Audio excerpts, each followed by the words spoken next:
So to start with, we're going to go through a TRX pull-up. We set the TRX up quite high, so the higher it is, the easier it's going to be. What we're going to do, instead of, obviously if you're strong, you can providing that your supporting structure can support your weight, you can actually do them with your body weight just hanging directly off the bands with your legs free. However, if you're not as strong and you still want to replicate a pull-up, or you want to develop into full pull-ups, you can use something like a chair to support your body weight against. So I'm going to demonstrate a couple. So I've set these straps up quite high because Steph's not as strong at pull-ups as most people. Oh, cheers, thanks. She's not as strong as some people with pull-ups. They're not one of her strongest movements for whatever reason, although she has got a very strong back. Anyway, so we've set these handles up quite high, and then what we're going to do is we're going to brace our feet against something like a garden chair. So you can see here my torso is in an upright position similar to a pull-up, and then from here I just pull straight up and then back down. So this top portion of the movement is closely replicating a pull-up. So you can get your arms into near enough the exact same position at the top, and then from here, to increase the intensity or increase the difficulty of the exercise, you'd simply lengthen these straps close to the floor, and therefore you could take more of your body weight. You've got less of your feet suspended, or less of your body weight resting against the chair. So these are ideally set up for Steph. So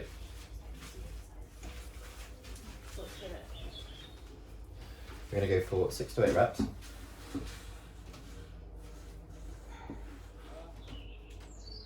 nice and slow. So pull up, squeeze. Try and go for a 2-second count on the way down. 2, good. 1, 1, 1, 2, good. That's good. And just squeeze your elbows into your sides, squeeze your lats, up. And step off. Okay, set 1.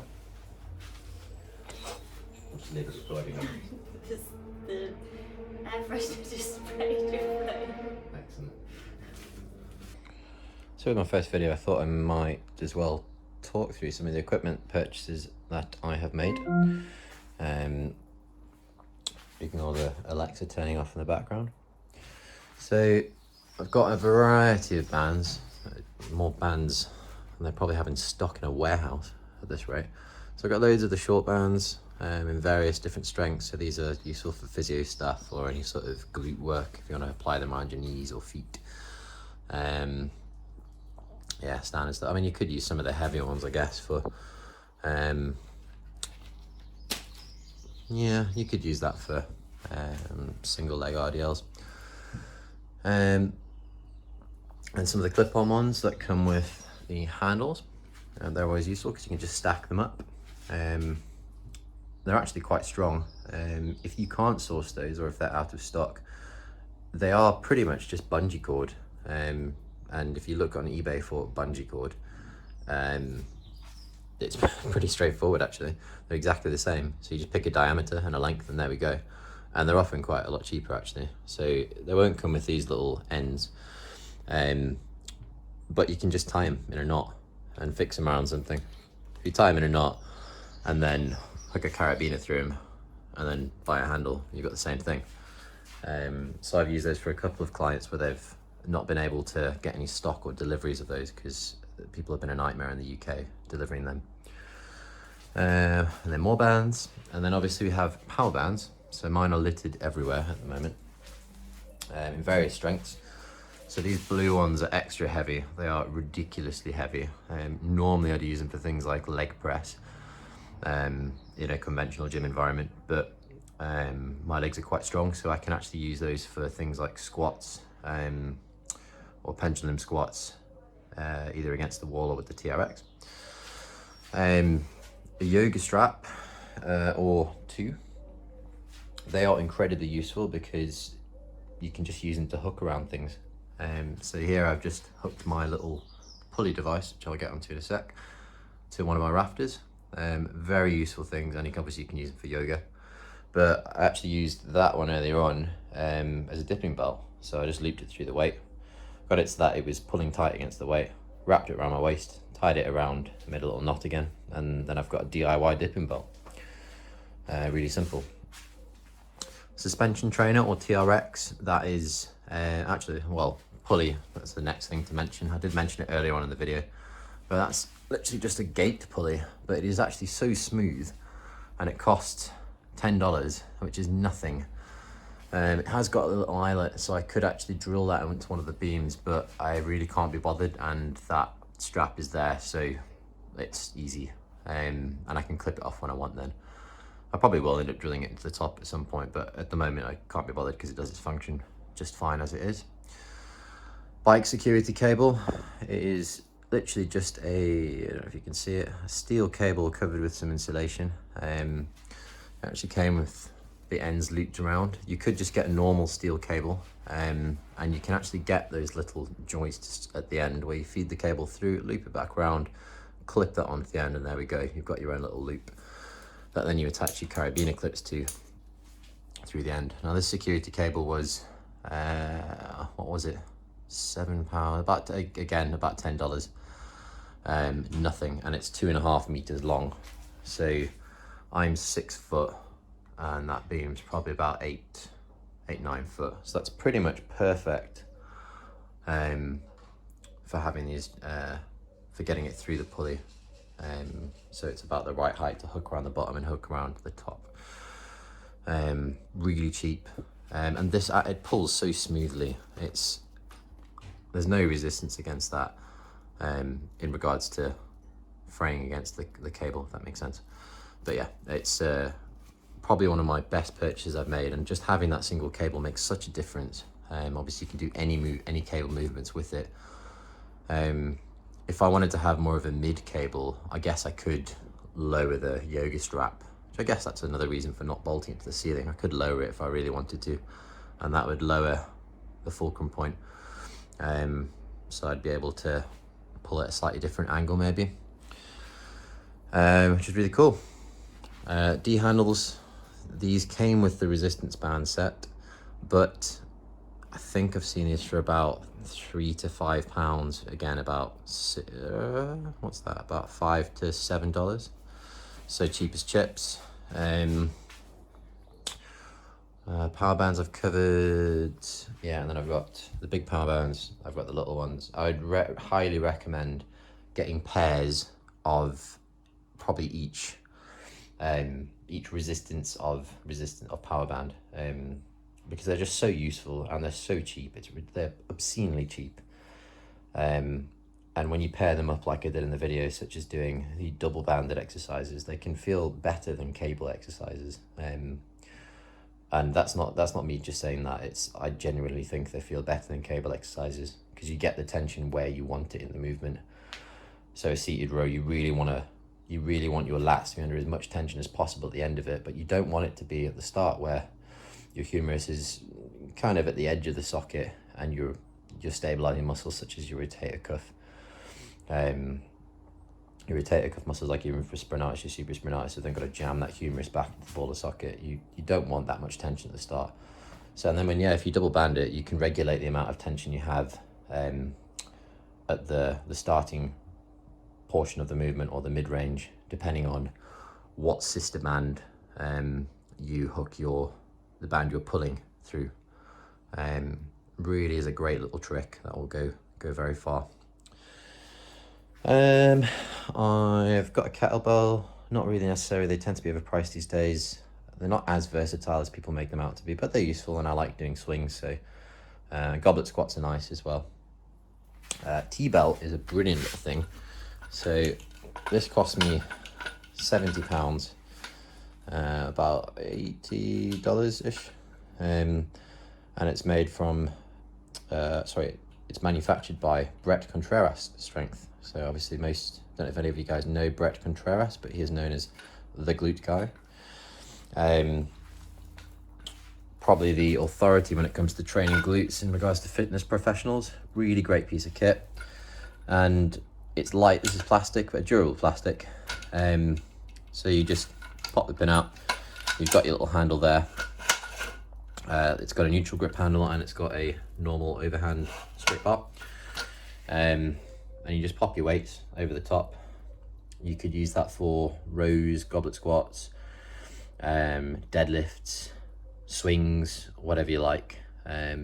It's a very, very useful piece of kit if you didn't want to have a barbell, or if you can't afford a barbell. It's a lot cheaper than some of the higher end, but I don't know what barbells cost in America, but they're certainly more expensive over here. Here I've made some deadlifting platforms. I had a couple of spare pallets I had delivered. One delivered a spin bike and one delivered some weight plates, so I just chopped them up and made some deadlifting platforms out of that. It's a nice way of upcycling things. Suspension trainer, cheap. They are about, so I paid £20 for this, again about $25 around about there. Don't buy the TRX, the original version. They are obviously the industry standard, but they are ridiculously expensive, like upwards of £100 depending on what kit you get, but they are so useful.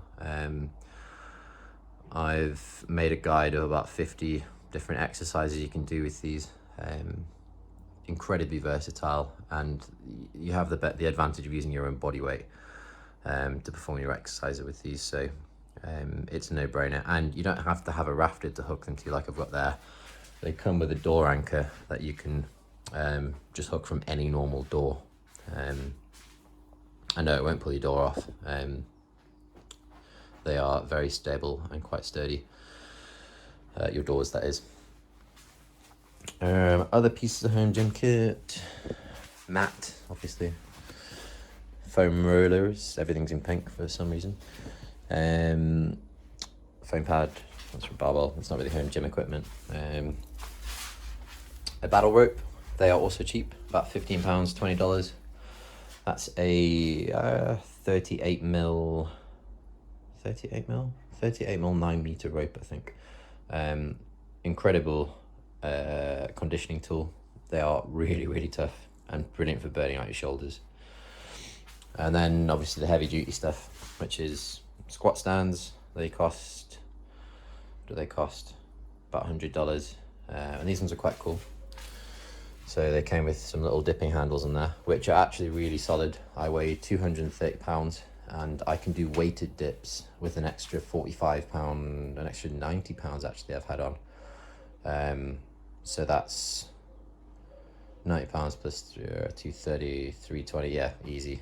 I've also squatted 180 kilos in that. Don't know what that is in pounds. Not gonna calculate it, but yeah, they stay stable. Barbell, I could afford one, thankfully, so obviously they're a lot more versatile than getting dumbbell handles, because you can landmine it in a corner like I displayed earlier on in the video. Weight plates, again, I'm fortunate enough to be able to afford weight plates, but if you do struggle, if you can't afford weight plates, then I would suggest getting a good backpack and packing it full of whatever weighted objects you have. You could use big couple of gallon jugs of water, as long as your backpack's sturdy enough. You could hook that onto a home pulley system through the little loop handle at the top. You could even pop that on your back and use that to add extra weight to your TRX exercises. And that's honestly, it's incredibly useful doing that. Just get a backpack where you can hook the band around your waist. That'll help. You don't want that backpack flopping away from your center of gravity. It'll make things very uncomfortable. But yeah, backpacks are cheap and water costs nothing. Spin bike we've had for ages. It's a cardio tool for when you get deep into prep and you are doing multiple gym sessions per day, etc. I actually picked up, this is an old Kaiser model, probably the first, I think it is the first model of spin bike they did. Really old school, but that flywheel is it's probably about 50 kilos. It is solid. This entire spin bike is probably one of the heaviest spin bikes I've ever felt, but for my weight it's ideal. And I love the designs of these because unlike most spin bikes, the Kaisers, their handlebar arms push up and out, and they also go a lot higher than normal. So for me, being 6 foot tall with a very long torso, it feels a lot more comfortable on my lower back, and obviously with the weight of it, it is as strong as they come. So this is second-hand, refurbished. I picked this up for the same price as one of the new cheap mass-produced Chinese bikes. But I think that I'd imagine this would be weight rated to about 200 kilos. It is phenomenally strong and well built, and I don't care if it's old. It's robust, and it's a really good quality bike. They are one of the leading manufacturers of spin bikes. So, not that I know that much about spinning, but I have done a fair amount of classes in my time, taught and participated. I think that's about it, really. James Dean poster on the ceiling that was here when I moved here. That's not essential, but yeah, I guess while I work out, I have the approval or disapproval of James Dean. And that's about it. I think it covers everything. Oh, and a skipping rope. They're quite useful. I can't actually skip. That's an amusing fact to everybody. But I endeavoured to learn how to during this pandemic. That's about it for me. But yeah, that's just a bit of a walk around or walk through our home gym. And all of this cost, it is about $500-ish for the lot. Obviously the weight plates cost a bit, but you can have a substantial setup without all of those plates. And it's just just a matter about being creative, like I've shown in Steph's pull workout. So if you do need any help, contact us via the website, or feel free to drop us a message on Instagram. I go by the tag name, title, name, whatever, the Anabolic Scientist. So yeah, cheers everybody, stay safe.